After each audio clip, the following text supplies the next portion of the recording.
Hi there, welcome to my channel.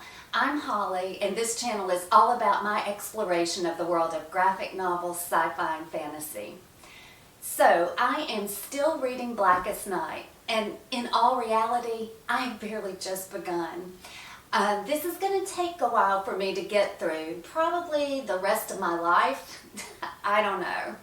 But seriously, this is an epic story, really a monster, but a wonderful one, and I'm so glad that my son recommended this to me. All right, the Blackest Night marches on, and so must I. I'm not going to give a thorough recap of what's come before, but I will link all of the previous videos on this so that you can catch up if you want to. All right, let's do this. And if you enjoy this content, I ask that you subscribe, hit the like button, share, and stick around for the video.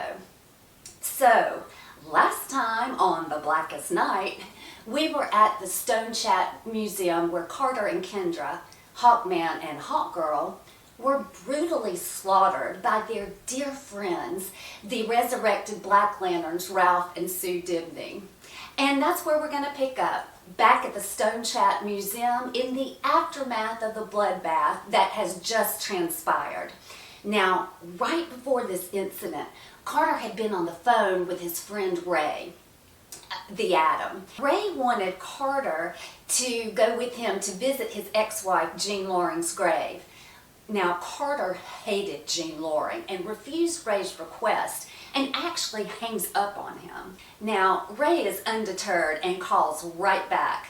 Of course, by this time, Carter is not able to answer, seeing as he's no longer among the living. But the phone is picked up, and poor Ray just assumes that it's Carter and begins blabbering away about how he can't stop thinking about Jean and how he couldn't believe that she had actually accepted his marriage proposal and that he never really understood his reason for living, his purpose in life, until he met her. Now, I really wish he hadn't said all of this, because I believe this information is going to be used to taunt and torture him, probably over his dying body, because we've already seen this happen with others earlier in the story.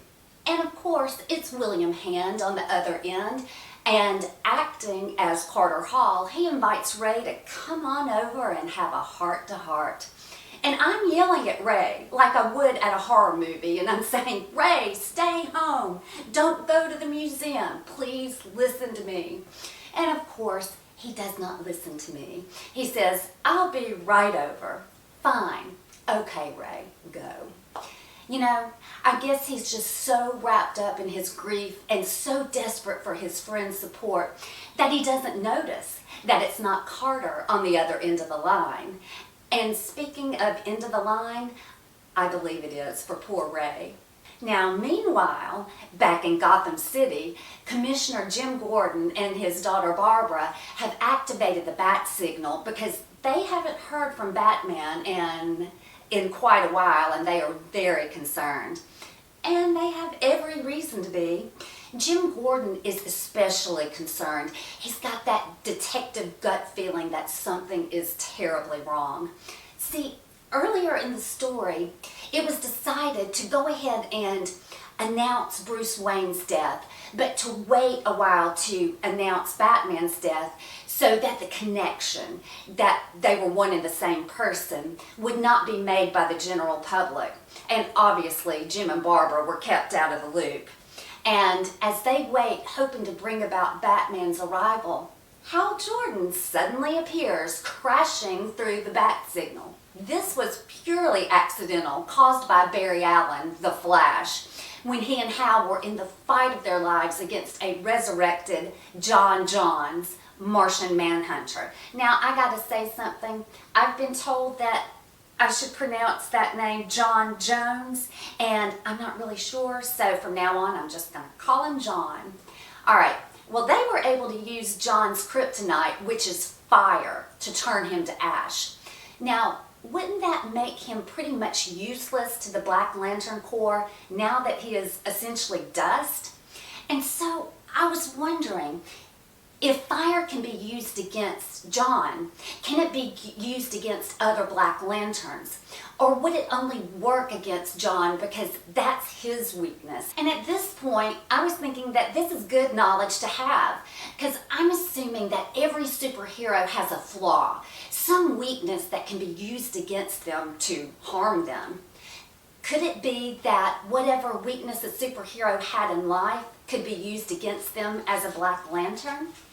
Well, apparently not, because at the end of this section, John is communicating with other Black Lanterns. So what I thought was a solid idea turned out not to be, so let's throw that one in the garbage. Now, Hal and Barry are trying to figure all of this out. They have some pieces of the puzzle, but not enough to put it together. They know that 2 graves have been robbed, and they don't think it's coincidental. And they do wonder if there are other empty graves. They know that black rings exist. And Barry asks Hal if perhaps some of his fellow officers know anything about black ring power. And the problem is, Hal's been trying to get in touch with anyone on Oa and has not been able to get through. And I think they realize that there is a big problem, but they certainly have yet to recognize the magnitude of it. So now we're going to turn our attention to some goings-on at Amnesty Bay and get some Aquaman action. Okay, I've got to do a little backstory here. I literally know nothing about Aquaman or any of the folks associated with him. I tried to get as much information as I could through context and a little bit of Google. Alright, so we have Aquaman, his wife Mera, his sidekick Garth, known as Aqualad, Tula, known as Aquagirl, and a character named Dolphin. And now this is how they are all related. Just a little bit of juicy gossip. So, Arthur Curry, Aquaman, was less than faithful to Mera. He had an affair with the character named Dolphin, and then Dolphin later goes on to marry Garth and have a child with him. And prior to that, Garth had a relationship with Tula, Aquagirl. And so I just have to wonder about all the tension existing between all of them. Good night. Alright, anyway, at this point in the story, Arthur Curry is deceased, and Garth is now ruler of Atlantis. Garth and some of his men have traveled to Amnesty Bay, and with Mera's permission, they plan to retrieve Arthur's remains and take him back to Atlantis for that to be his final resting place. Well, they get to his gravesite, and shocker, it's empty. Mera and Garth are trying to figure out what happened and who in their right minds would do such a thing when zombie Aquaman makes his grand appearance. And he's holding, well, it looks to me like he's holding a bloody heart in his hand. And I don't know who it belongs to, Mera, Garth, one of Garth's men. And I don't know yet, because we're zoomed back to Gotham City and then to Washington, D.C. But guess what? I'm not leaving Amnesty Bay until I finish this Aquaman story. You know, when you're reading a graphic novel, it's wonderful to get quickly moved from setting to setting. And it does make the story more dynamic, more interesting, and it does force you to pay attention. But retelling it that way? No, it makes it very choppy and very difficult to follow. So we're sticking with this story until it is done. So, yeah, back to the story. I also need to let you know that Dolphin and Tula are also Black Lanterns.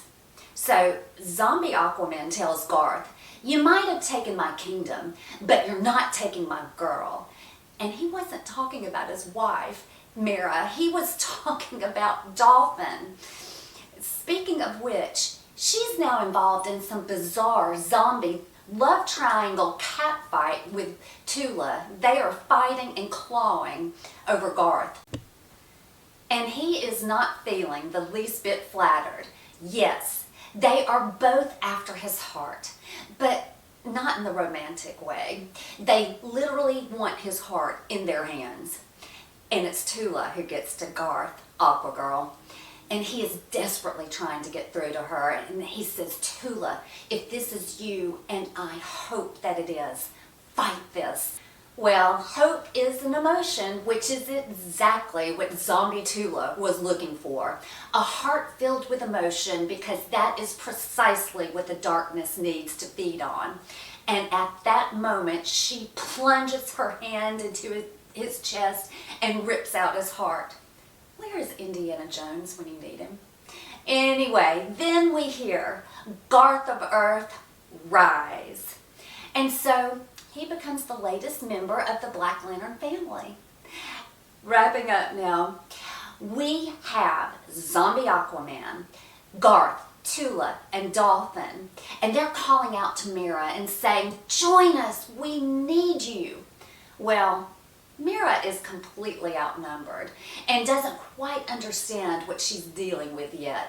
So she wisely decides that now is not such a good time to stand her ground, and she gets the heck out of Dodge. And this, my friends, seems like a very good place to end this installment of Blackest Night. I hope you enjoyed it, and I look forward to continuing with you next time. All right, I'm out of here, but please stay tuned. I'll be right back.